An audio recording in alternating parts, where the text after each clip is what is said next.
Yo, so additional lang namin to kasi gusto ng bunso namin na mag-vlog. Ayan, hello. Good morning, bunso. Ayan, susulat siya. Okay. Kaway, ikaw. Ayan, si Aling Mataba. So, magandang Sabado ng umaga sa inyo. Mga kaibigan, wala nang pasok ngayon kasi nag-offset nga po eh.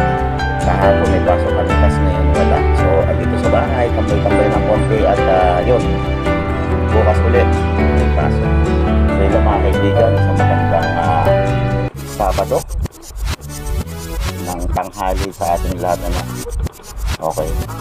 Nangungulit si Shaolong. Nawa po ay bayan tayo ng Panginoong Maitibay. Ang susunod na programa ay Rated G. Ito ay pwede sa lahat ng manonood. If you found the one, you should never give Kaibigan, ano? Ayan si Pogi, nagtago doon sa ilalim ng kanyang higaan. Kasi binigyan ko na naman ng Indian Mango. Ang takaw yan sa Indian Mango. Pogi na yan. Isipin mo yung isa, binalatan ko lang. Tapos, kinain na niya. Ayan, buto na lang halos, oh. Oh, ayan. Grabe tong aso na to.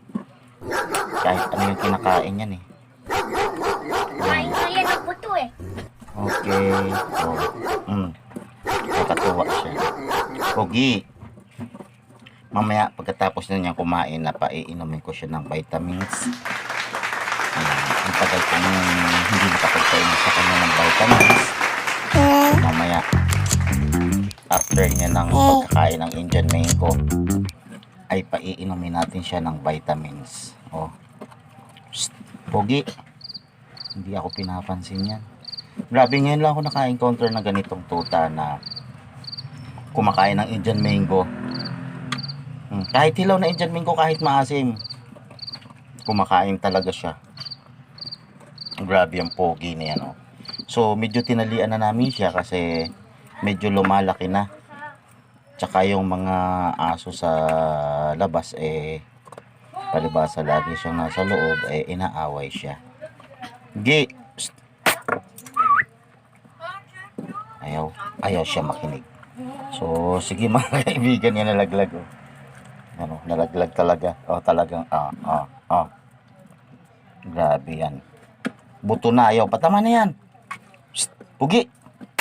Psst. Hoy, tama na yan, dali. Hoy, tama na yan.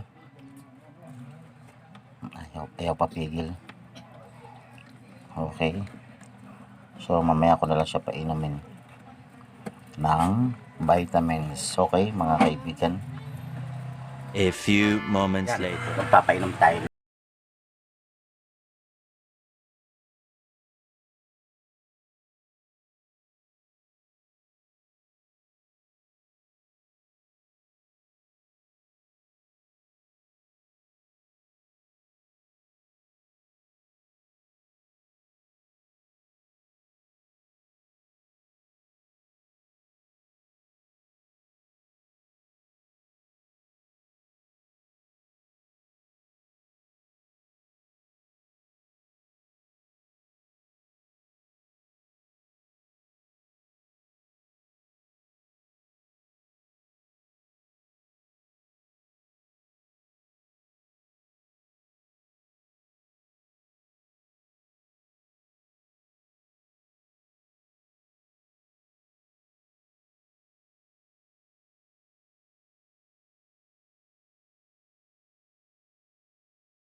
Dalian natin na.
Salamat.